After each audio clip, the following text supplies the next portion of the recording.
Yeah, you had to sing it. Liru Huang. Liru Huang. Perfect. I'm Jorge DeLeon. We have an accent in the DeLeon. We're breaking barriers from average to extraordinary. This podcast and vlog is designed to help. Doesn't have to be a real estate agent. Anybody that is interested in being an entrepreneur and average. Anybody can be average, right? But you can be extraordinary. And to be extraordinary, it takes a little bit of extra. Liu just shared a story about her first showing experience. And I'd like for her to share another story about a story that has made such an impact in her life that it inspires her to do more than the average person would. Okay, I got one. So I have a dear friend of mine. It's a family. They hire me to clean up their house, to have it repainted, have it cleaned up, and then sell the property. They already move out of the property. So I have the housekeeper there, and the owner was supposed to leave the door unlocked so we can get in. Housekeeper got there, say I can't get in. The door is locked, and she say, I can't get in. And I drove there. Yes, how do I get into the property? Through the window. Through the doggy door. Oh, None of the window was open. I've been to the property handful of times. I so noticed you that knew that there was a doggy door there was somewhere. a doggy door. I went through the doggy door, I opened the door, and the housekeeper looked at me and she just laughed. It's like, it is what it is. I gotta get it done. So how important about communication, right? Yeah, Right? right. I mean, Communicating. you can only do so much. You can hold people's hand. You can tell them what to do 100 times, but sometimes it just don't go the way that you want it to be. Guess what? Then you step up, you do it, and it didn't harm me. It's another fun story I can tell people. So two stories that have highlighted the fact that your attitude is such a positive attitude. I know that you said you didn't have fun showing your first property, and even though you fumbled and dropped your e key a couple of times, and you showed 10 properties, that person did buy one, and then a few years later, having to go through a doggy door to be able to let the house cleaners in. Those are fun stories. Thank you for sharing that. So let's get back into this wonderful world of real estate. Yes. Um, about a year ago, the statistics came out that the um, the difference between a top producing agent and a non-producing agent was just 6 transactions, right? Um, and when you really think about it, that number is a really low number. Yeah. And more importantly, and I can't remember the statistics, and I will actually research them and put them up. Uh, a large majority of the real estate community did not put a transaction together. Correct. So for those agents that did not put a transaction, I'm not trying to shame them. This is not Absolutely. the intent of shaming, but it is a very difficult business. Yes. In California, there is um, I would like to say about more than 450,000 licensed real estate agents. Of those, just around 200,000 are actual realtors. And the difference between a realtor and a real estate agent is that the realtor has subscribed to the Realtor Code of Ethics. So let's talk about your the way that you do business. How do you start your day? Um, I will go into MLS Mm. to see new listing. Mostly right now, I'm focused in Camarillo and Fresno. I still sell more house in Fresno. Just checking back. I moved from Fresno to Camarillo 4 years ago. Okay. Yeah, due to my husband's work. I still manage property in Fresno. I have my clientele there. So, waking up the day, I'll check new listings, send it to potential clients. I will check my listing to see, about the foot traffic, and then I check Facebook. I got lead from Facebook, believe it or not, it's the clients are your friends, your families, referral from your friends and your families. So I had to constantly remind people, hey, guess what I do? I am a realtor.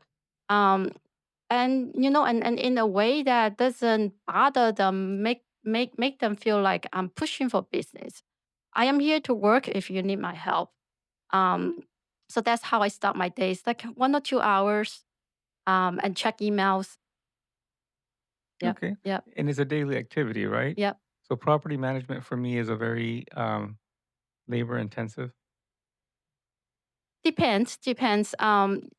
The funny thing is that in summer, I have more work because the weather is hot. Things AC breaking, like things broken in summers, and then believe it or not, Thanksgiving and Christmas, uh, garbage disposal usually get broken somehow. Dealing with handymen, contractors, I had to keep all the good relationship with all the contractor handymen. Make sure they get paid and make sure to schedule them with the tenants. It could be intense, but if I'm lucky, sometimes I got nothing to do for 1 month. People pay rent, but on a bad day, I might have 10 requests. The ceilings falling and just leak, toilet leak. And it just depends. So how many doors are you managing right now?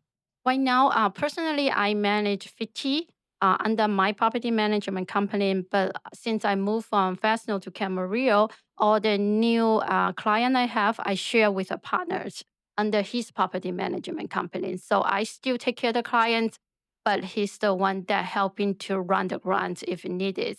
Excellent. So the reason that I refer to it as labor intensive for the exact same reasons that you just mentioned, that you have to deal with, there's days that you don't do anything, but there's days that you have different problems with different properties. With 50 properties, my assumption would be with law of averages, you're dealing with 10 problems at a time, Yep. approximately, Mm. because maybe, or 5 problems at a time if 10% of those actually have a problem, right?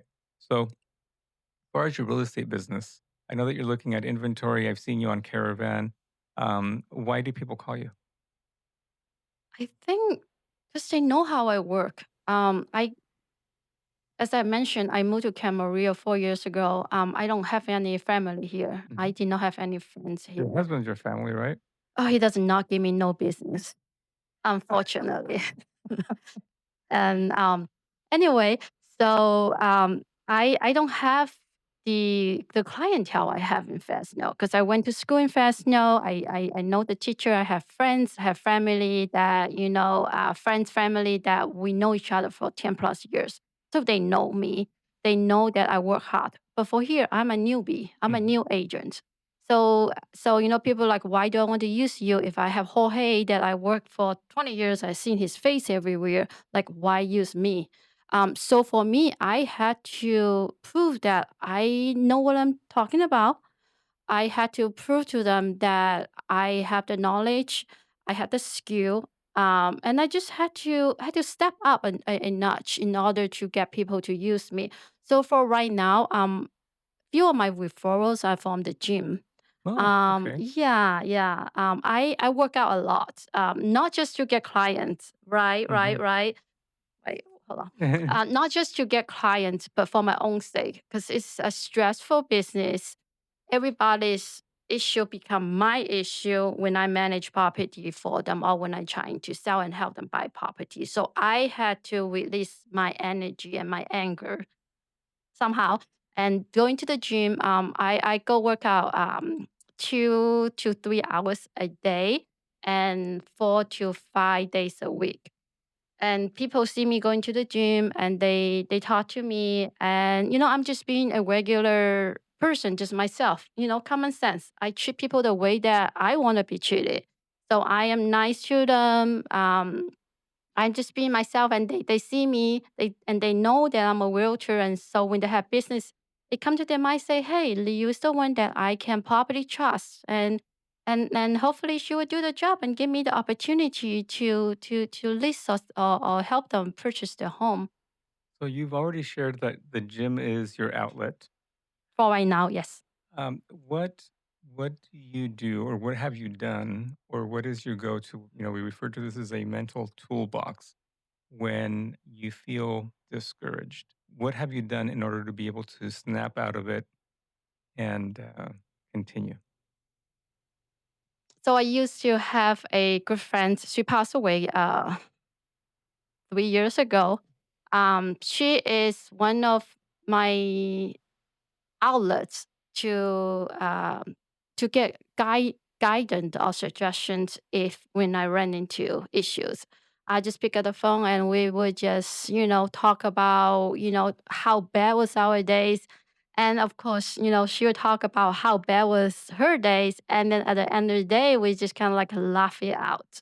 And we start all over. Be like, at the end of the day, you just express and we help each other, just mentally to make the situation a little bit better. Just talk about it.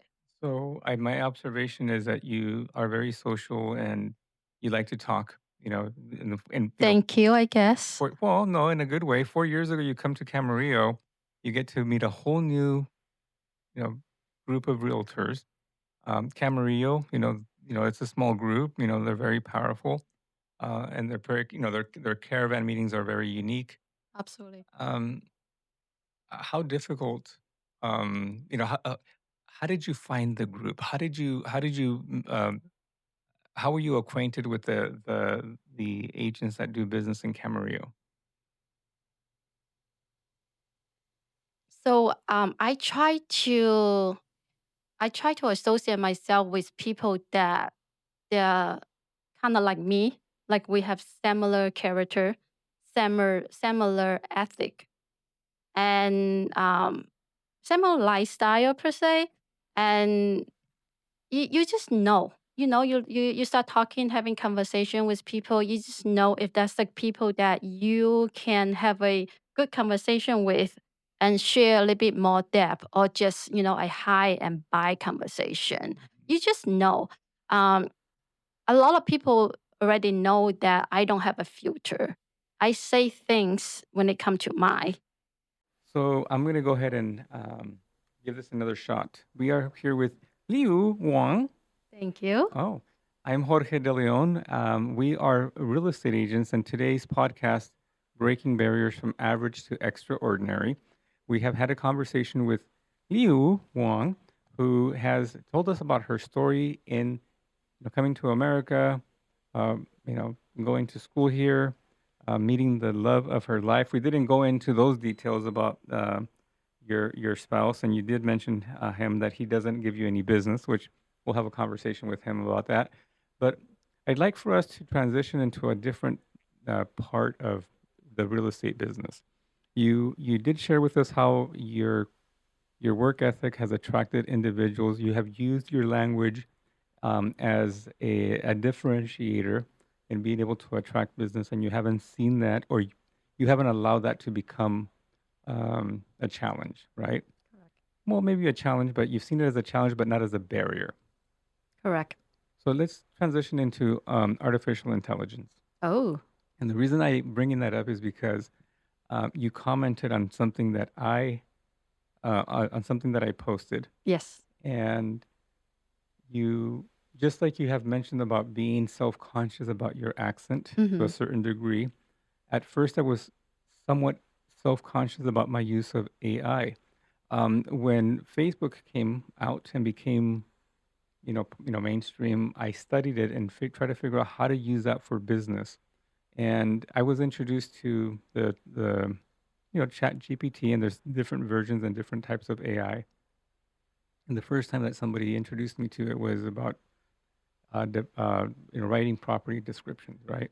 And at that time, this was about 4 years ago when I was first introduced to it. It was still very kind of dirty. It was not necessary. And as a matter of fact, a lot of real estate agents had a negative feeling towards using artificial intelligence for property descriptions. Tell me about your use of artificial intelligence and your attitude towards it, and how do you feel about it? So I love it. I love the AI. It's something that eventually people is gonna use it. So it just depends on when you're gonna start using it. Take advantage what you have.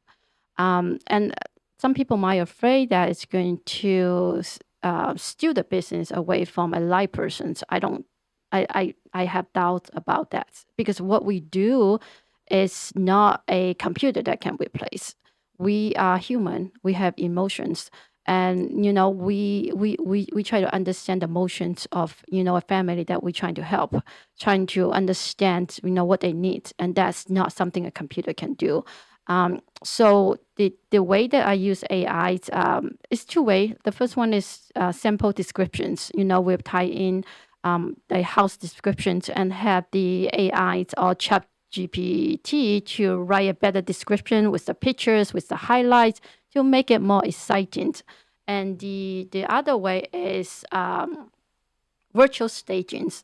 Yeah, I Mhm, mean, virtual staging is fun, mhm, and and a lot of people. Well, we should all know that nowadays, the first impression is the most important. And the first impression for a buyer is looking through, the website to see the picture, even before they consider, going to see in persons. So virtual stagings is save agents some money, save uh, seller money to have to do a live stagings if they don't have the budget, and you can do the staging the way that you want it to be, changing the furnitures, put your personal character in it. So that's the second way that I use AI. I play with AI a lot. Matter of fact, like even before I come here, I put my name in there and say, hey, tell me what about about Liru Huang's Realtor, and it kind of like tell me to go to some research and all that. But I play with the AI There's word. there's a lot of so I it's a tool, It's a tool. and the funny thing is that if you were to meet a carpenter that was not using tools, you would think, "Oh, wow, that person is very, you know, how can you be a carpenter without, using tools, right?" So it helped me justify it to myself that if I use it as a tool, it doesn't make me any less of a realtor because I'm using artificial intelligence. If anything, I'm leveraging that, right? Absolutely. So in business, they use the expression leverage, right? Yeah. Investors use leverage to All be right. able to buy real estate. So my use of AI, again, playing with it, I researched it. I've pushed the envelope. I went from using it for property descriptions to now analyzing transactions. Mm. And most recently, my question was, how do I differentiate myself from other real estate agents by using artificial technology or artificial intelligence to help them make a decision? So, for example, uh, a, one of my clients that is now a client, her property is now listed for sale. Uh, we couldn't figure out which colors to use, which would be attractive to a potential buyer. And I think it caught your attention. Yep. And I used artificial intelligence to give me 5 different versions of the color and staying true to the architecture of the home, and it generated me, several that I then used social crowding to help me give my client an opinion as to which color she should go with, right? I remember that. And so the funny thing is that I sent this to her. These are the colors that are available. I did not tell her what the crowd sourcing as far as the opinion. She ended up picking the color that the majority of the people in social media um, you know gave an opinion. You want to know something very interesting? Mm-mm. I had more engagement from that poll than any of the other postings that I have done, which Right. taught me something else about artificial intelligence, that it also depends on human intelligence to be uh, to create content that is actually relevant. Give me an example of your success in using artificial intelligence. What's something that has actually helped you be a differentiator? Hmm. That I can't think of. So, have you used it to help price real estate? So I'm going to encourage you to do that. And one of the ways that I've done it, and we can go ahead and edit this out, um, and we can actually just say it as an example. So one of the other examples that I've done or used artificial intelligence is to gather the 5 different pricing valuators that we have and help a buyer come up with an offering price? And more importantly, how do I help a seller come up with a price to be, to either sell it in less than market time, average market days on market, or longer than average days on market. People need information, right? And artificial intelligence, not only as a tool, is helping me become more accurate with my work, but it's also bought me more time. Okay. So besides you doing artificial intelligence or using artificial intelligence for staging, what other things have you seen out there that people are using artificial intelligence? Because I know that you noticed immediately that I was using AI and you commented it, and I saw it as a compliment because you noticed.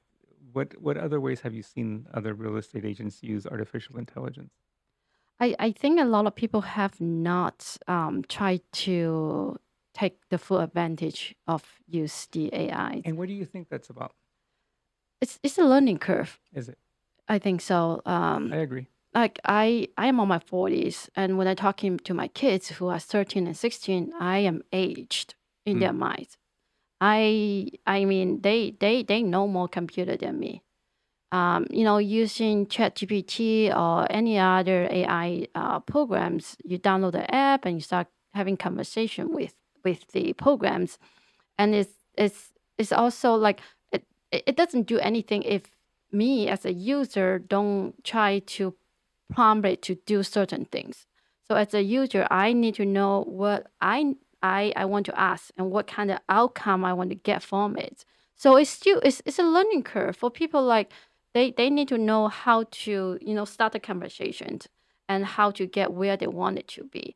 And I understand where you're talking about, using AI to help buyer and sellers, not just virtual staging or writing descriptions. Um, we like we use RPRs when we do comparisons. right. I mean those are not quite AR, but they are generated by computer data, Right. and we still had to go in and look at the numbers and put our inputs, Right. a human touch in there, compare, say, hey, this house is better because it looks better layouts. And that's something that the RPR, what's the RPR stand for? Yeah, the realtor property resource. And you bring a really, really good point there, as to why AI will not necessarily replace a real estate agent. Obviously, because of the human touch, emotions, firsthand knowledge over the difference between one side of the street and another side of the street, right?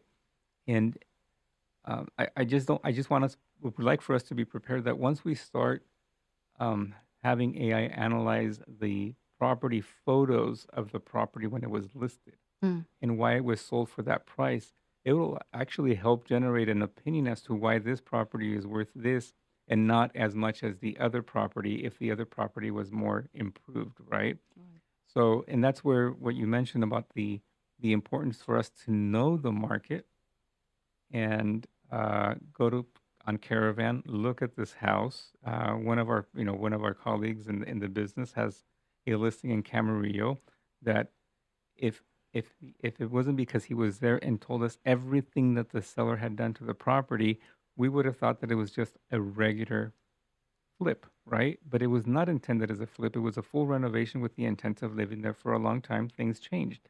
AI wouldn't have picked that up. Yeah, yep. And I know exactly who you're talking about.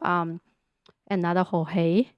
Am I right? Well, yeah, we call him Georgie. No, it's Jorge. As long as he's in my presence, it's always going to be Georgie. But yes, So he's a character. So talking about how to become a good agent. I applaud him. He always smile, like he smile like doesn't matter. He's always have that wonderful smile. I think that's why his word is successful also. excellent. And maybe a little bit of AI, right? Uh, uh, yeah, Yeah. yeah. I mean, AI is the tool, as Yes. you say. Mhm. If people start using it, they will. It's a tool. It's a Yes, good it's tool. a good tool.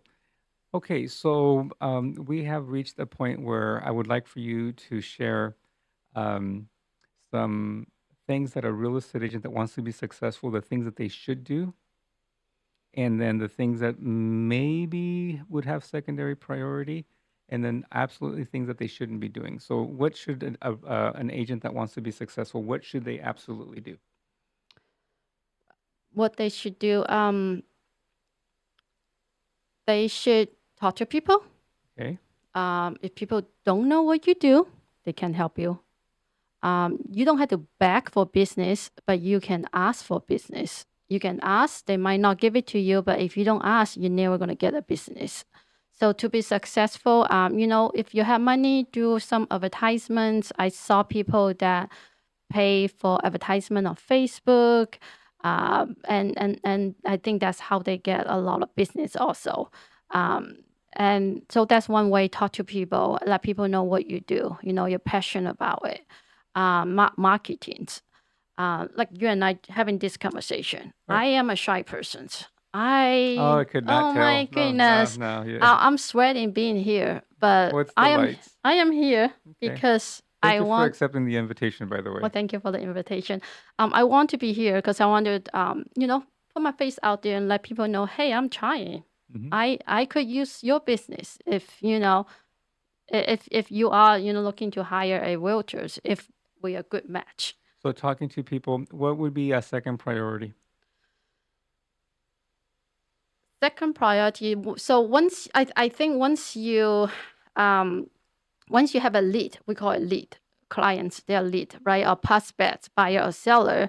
Once you get a prospect, buyer and seller, just be original, be yourself. Okay. And as a mentor had told me, do the right thing and money will come, which is really, really true. Um, and, and, and here's another thing that I want to mention. I have seen some Facebook's people, some people that want to become a realtors, but not for the right reasons. And again, I'm not here to discourage people becoming realtors. But if you have somebody that don't have money, don't have income, don't have saving, don't have nothing, that want to become a realtor, I'll say don't do it. Don't do it yet, because you cannot be wanted to only make money and become a good realtors. Um, it's too much stress Hmm. financially. I understand. And if money is your only motivations, don't do it. You are not going to be success. Maybe it's too extremes, but that's my 2 cents. So, saving money. Have some saving. And this comes from an MBA that is treating this like a business, right? And you can't fund a business without capital. Well, then that's why you get a wealthy husband or wife or boyfriend, girlfriend, or Okay. parents. Okay, that falls into the things not to do. But so thank you for that. So I think I know the answer as to what you would tell someone not to do, right? Yeah. And I think that based on what your answer, give me a yes or no. Should somebody fake it until they make it? Wow. I know somebody fake it and make it. I hate that word. Okay, I hate that word. that's fair. But I do see story successful, not handful, but few. The word is fake it until you make it, but it is, I don't know. I don't like that word. Yeah, and the reason I asked that question is that sometimes agents fall into this pitfall that they copy what other successful real estate or people that they perceived that are successful real estate agents. And somebody when I first started in the business, they told me that I needed to get a BMW, and I almost fell for that. And when I first started, I used to show property with a two-door pickup truck, a little Ford Ranger. And then I actually, got a something nicer, but it was still not. I went and got myself um, an SUV, but then I went back to a Jeep, and then from the Jeep, I ended up, rebuilding. Got a small car.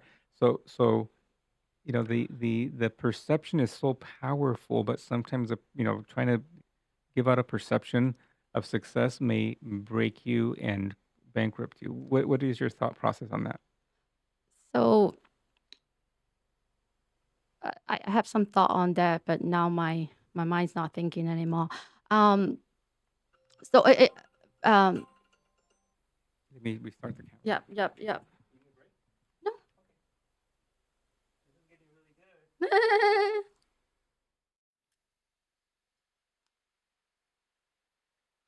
Am I here? Great. You didn't even look. You look marvelous. Oh my goodness. So let's see.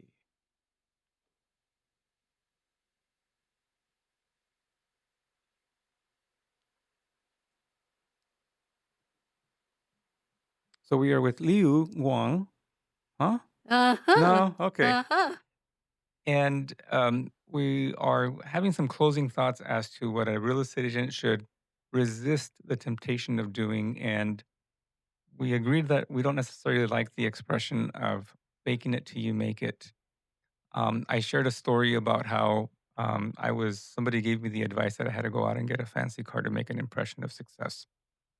And Leah was going to share with us her thoughts on that matter, on that subject. Okay. So back to the word niche. Niche. Niche. Each person, each realtor should have their own niche. Um, so for me, I am a mom. I am a housewife. I am a realtor. So you're not going to see me in high heel, fancy clothes, hair, makeup at 24/7 because Or, that's just who I am. or trying to balance yourself on a countertop with one foot. Right, right, Okay. right. That's not what I do. So I am not going to fake myself and pretend I'm the top wealthy agent, top 10, top 2, whatever that is, because that's not me. Who I am is who I am. Is what you will see on a daily basis. So, and this might sound like elegant, but you either accept me for who I am and I can be your realtor, or you don't see that we're a good match. You choosing me as a realtor as much as I'm choosing you as my client. If we are not a match for each other, then we're not. Then we're not going to happy and work together. So I don't think any agent needs to fix anything, but that's just my humble opinions. Of course, some people might think they had to dress up, dress fancy, and I just don't see it. Most of my clients they're regular people. Some people work 8 to 5. Some people, contractors, teachers, and they don't mind who I am. They don't mind if I show up in my gym clothes or sweaties. And here's the things: I have people call me say, "Hey, I'm outside this house. I want to go see this house. Can you come show it?" I'd be like, "Yes, I'm sweaty, I'm stinky," or like, "Yes, but I have my son with me. Mhm. Do I go show it to you, or you want to wait for few hours for me to take a shower?" Mhm. Most of the time, they'd be like, "Please come show me." Yes, excellent. Thank And you. that's human. So you're a human, you're authentic. I love the fact that you mentioned that you don't have a filter. So whatever you say, what you think. Obviously, I think that there's a filter there, right? To a certain degree. Um, you have leverage your background and the way that you were raised to be successful. You haven't given up. Traveled, across an ocean and across a continent to come to a foreign country. And here's something I had to say about successful. What is my successful is not what other people think is successful. Some people maybe their goal is to make $1 million, 200,000, 100,000 in income. Mhm. My goal is that if I can help one family be happy, find a home, or sell a home, or move on, then that is my success. And again, back to the earlier topic, why become a realtors? If your goal is to, hey, I'm here just for the money, then it's not the right reasons, right? Because i- the market is up and down, Yeah. and we are commission based. You could make nothing for a whole year, or you could, make enough money to become a millionaire in 1 year. And what was the topic again? Well, I was gonna ask, if somebody wants to get to know you better, just like obviously not everybody has a podcast. I'm leveraging the podcast to get to know agents out in the marketplace. What does it take to get you out of work and sit down with someone that wants to learn more about what you bring to the table? Call me, text me, Facebook me, you find me. My name's Liru Huang. My phone number, can I? Of course. 559-304-1256. Google Liu Huang Realtors. You will find my face on the website. You know, if you have question, I'm here to help. I really don't mind talking to people. It might not be the answer that you want to hear. But it's an authentic answer. It comes from what your experience is, right? Absolutely. And and what better and the differentiating part about your life experiences have shaped you into who you are, Mm-hmm. and your clients have actually benefited from that. Absolutely. Your family seems to be benefiting from who you are, Yeah. right? And you're married to a very wealthy and handsome man, from what I understand. I don't know about wealth and cancer. Okay. What else did you say about him that we can be positive Wealthy and handsome and man. nice? Yeah, nice. Okay. Nice. Okay, we'll give him Nice. nice. Excellent. Yeah. So it has been such a pleasure talking to you, and my style is to not over edit this. As a matter of fact, we didn't even re-interview each other because I love to hear the stories, and then from there go into this the peaks and valleys of storytelling. You shared two phenomenal stories about your experience as a real estate agent, and um, I'd like to have you come back. Absolutely. And in a future event, maybe we even coordinate where we're both wearing white pants and maybe is that black blouse? Mine's a blue shirt. Mine's a little We bit better. yeah, we seem to be, very Matching enough. matching. Again, this is Breaking Barriers from Average to Extraordinary with Liu Guang, where she has shared some really good stories about what it is that makes her who she is and the value that she brings to the table as a real estate agent. Thank you so much. Again, I really appreciate your invitation. This is fun. Excellent. So please follow us on our podcast. We're in every single podcast outlet, and we also share this on my social media. You can find me at SoCal Broker. We'll share it there, and then we'll also share it on TikTok. TikTok. Take care. Thank you. Have a good one. Awesome. Hui. You sure you want to have me back?